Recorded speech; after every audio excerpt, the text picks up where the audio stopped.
Okay students, तो हमारी introduction जो चैप्टर की है वो कंप्लीट हो चुकी है और अभी हम एक्सरसाइज स्टार्ट करेंगे। इस एक्सरसाइज के टोटल 11 क्वेश्चंस हैं। हम ट्राई करेंगे कि हमारे सारे क्वेश्चंस जल्दी कंप्लीट हो जाए और आपको समझ में आ जाए।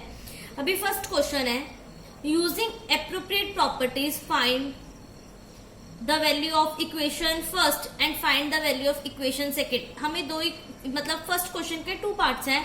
हमें इसकी भी वैल्यू निकालनी है, इसकी भी वैल्यू निकालनी है और हमें प्रॉपर्टीज यूज करनी है, जो हमने 4 प्रॉपर्टीज मैंने आपको इंट्रोडक्शन वीडियोस में करवाई थी।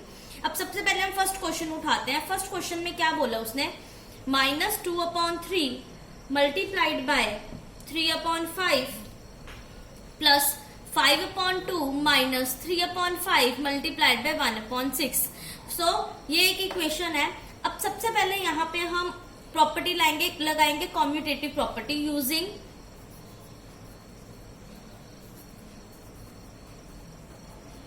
Commutative property. सबसे पहले हम वो प्रॉपर्टी यूज करेंगे। अच्छा, वो प्रॉपर्टी किसके इक्वल है? वो प्रॉपर्टी बोलती है a plus B is equal to b plus A. यही है इस प्रॉपर्टी के अकॉर्डिंग। सो अगर मैं ये जो लास्ट वाली टर्म है, नेगेटिव के बाद वाली टर्म, इसको आगे रख दूं और प्लस पॉजिटिव 5/2 जो है इस टर्म को पीछे रख दूं तो कोई फर्क नहीं पड़ेगा, इक्वेशन सेम रहेंगी। तो सबसे पहले हम ये करते हैं। स्टेप्स ध्यान से समझना तो ये क्वेश्चन समझ आ जाएंगे। ये देखने में टफ है लेकिन बहुत इजी है। सबसे पहले हमने नेगेटिव टर्म को यहाँ पे लगा देना और पॉजिटिव टर्म को पीछे लगा देना, और ये हमारी कम्यूटेटिव प्रॉपर्टी है कि a plus B is equal to B plus A. अब इस केस में हमारे पास 3 है, this is a, this is b and this is c। So a plus B minus c is also equal to a minus c plus b।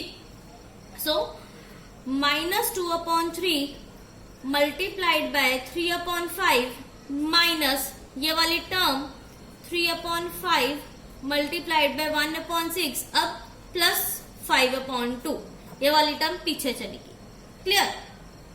अब यहाँ पे हम लगाएंगे डिस्ट्रीब्यूटिव प्रॉपर्टी। डिस्ट्रीब्यूटिव प्रॉपर्टी हमारी क्या बोलती है कि ये 2 इक्वेशन है, इन दोनों में से अगर हम एक बाहर कॉमन ले आए तो कोई फर्क नहीं पड़ने वाला। सो हम कॉमन ले आते हैं 3/5 को using distributive property. Using distributive property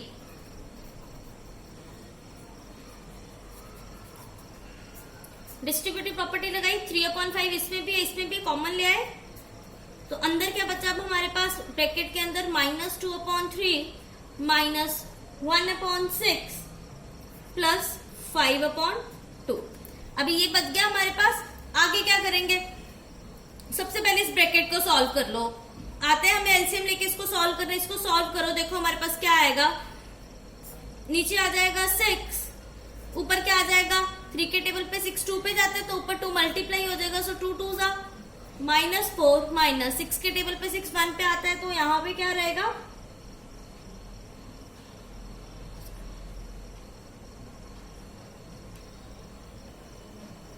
तो यहां पे आ जाएगा -1 और यहाँ पे प्लस 5/2 एज इट इज। अब अंदर ब्रैकेट सॉल्व कर लो, हमारे पास क्या आ जाएगा, -4 -1 माइनस माइनस क्या होता है, प्लस होता है, तो यहाँ आ जाएगा -5 × 6 प्लस 5/2, ये एज इट इज रहेगा। क्लियर? अब ये 5 से ये 5 की कटिंग हो रही है और 3 1 जा 3 3 2 जा 6, तो अब हमारे पास क्या बचा, यहीं पे कर लेते हैं। अब हमारे पास क्या बचा यहाँ पे, -1/2 प्लस 5/2, ये इक्वेशन आ गई। अब इसको भी सॉल्व कर लेते हैं। नीचे आ जाएगा 2, ऊपर आ जाएगा -1 प्लस 5, तो आंसर आ जाएगा 4/2। कटिंग की तो हमारे पास बचा 2। सो ये प्रॉपर्टी का आंसर आ गया हमारे पास 2। फर्स्ट क्वेश्चन का सेकंड पार्ट है, 2/5 multiply by 3/-7 minus 1/6 multiply by 3/2 plus 1/14 multiply by 2/5। अब ये हमें इक्वेशन दी हुई है। अब इस पे भी हम सबसे पहले क्या करेंगे, ये जो पॉजिटिव पार्ट है उसको यहाँ ले आएंगे और नेगेटिव पार्ट को पीछे लेके चले जाएंगे। तो इसमें भी अब कौन सी प्रॉपर्टी लगेगी, using commutative property. Clear?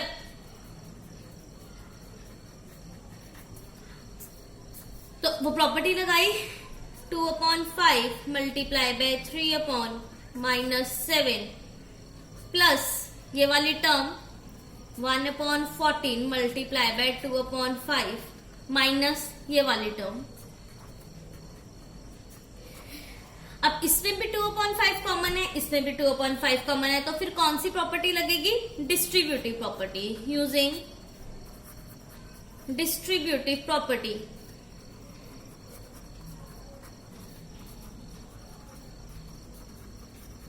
Distributive property लगाई 2/5 इसमें से कॉमन आ गया। अपने पास अंदर क्या बचा? 3/-7। अभी जो -7 है ये भी ऊपर शिफ्ट हो जाएगा, प्लस 1/14 माइनस 1/6 मल्टीप्लाइड बाय 3/2। अब इस केस में देख लो, यहां भी कटिंग हो रही है। 3 1 जा 3, 3 2 जा 6। यहाँ पे हमारे पास क्या आ जाएगा? 2 2 जा 4, 1/4। अब हमारे पास ब्रैकेट है, अब हमें इस ब्रैकेट को सॉल्व करना है। सबसे पहले हम इस ब्रैकेट को सॉल्व करते हैं। हमारे पास अभी क्या आ जाएगा यहाँ पे?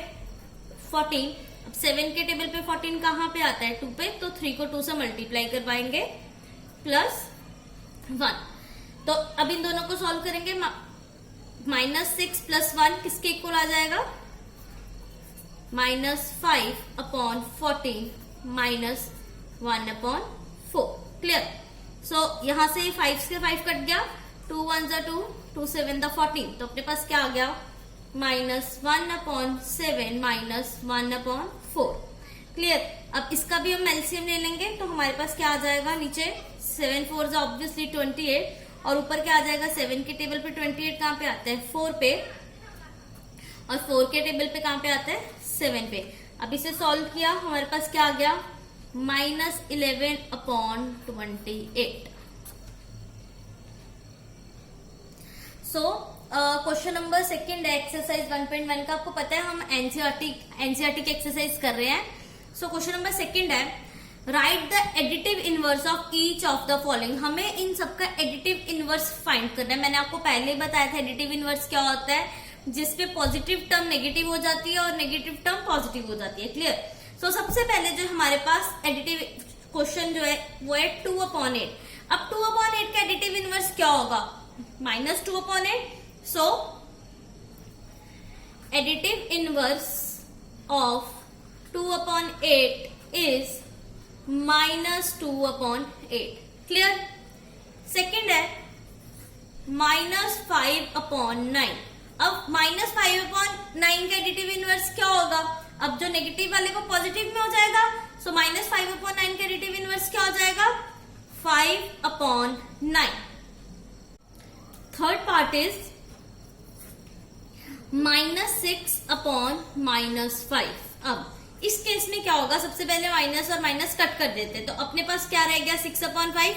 अब 6/5 का एडिटिव इनवर्स क्या होगा? Additive inverse of 6/5 is -6/5। Clear? Positive वाली टर्म नेगेटिव में हो गई। नेक्स्ट 2/-9। 2/-9। अब इसका एडिटिव इनवर्स क्या होगा? Additive inverse of 2/-9 is 2/9। Negative term थी, पॉजिटिव में चेंज हो गई। क्लियर? फिफ्थ पार्ट है 19/-6। तो इसका अब एडिटिव इनवर्स क्या होगा? Additive inverse of 19/-6 is again वही 19/6। सो क्वेश्चन नंबर 3 है, verify that -(x) is equal to x for x is equal to 11/15 and x is equal to -13/7। हमें वेरीफाई करना है कि -(x) x के इक्वल है, जहां पे एक बार x की वैल्यू उसने 11/15 ली और एक बार उसने x की वैल्यू ली है -13/7। क्लियर? तो स्टार्ट करते हैं। We have x is equal to 11/15. Clear? So what is the additive inverse of 11/15? Additive inverse of 11/15 is -11/15. Clear? अगर हम इन दोनों को ऐड कर दें, अब हमारे पास क्या आएगा, 11/15 plus minus of 11/15 is equal to क्या आएगा, प्लस माइनस माइनस, तो 11/15 माइनस 11/15 क्या हो जाएगा, 0। क्लियर। अभी माइनस 11/15 का एडिटिव इनवर्स क्या होगा, minus 11/15 is equal to additive inverse is 11/15। Clear. तो माइनस 11/15 का एडिटिव इनवर्स क्या होगा, 11/15। क्लियर।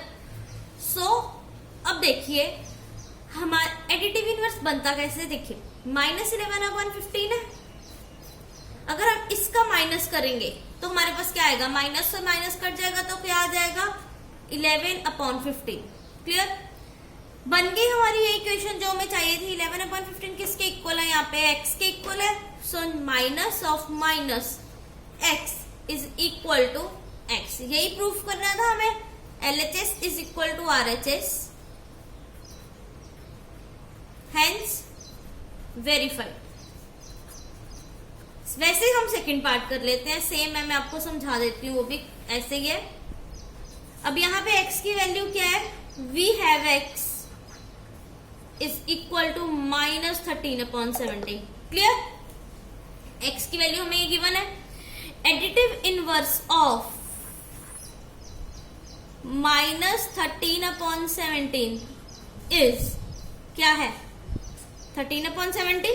अब सेम इन दोनों का सम करेंगे तो हमारे पास क्या आएगा, 13/17 प्लस माइनस ऑफ 13/17 0 के इक्वल आएगा। क्लियर। इसका क्या मतलब हुआ कि एडिटिव इनवर्स 13/17 का क्या होगा, माइनस 13/17। अब हम इसे लिख लेते हैं, दैट माइनस 13/17 है, इसका हमने ये एडिटिव इनवर्स किया, सो माइनस माइनस प्लस, तो क्या आ जाएगा, ये 13/17।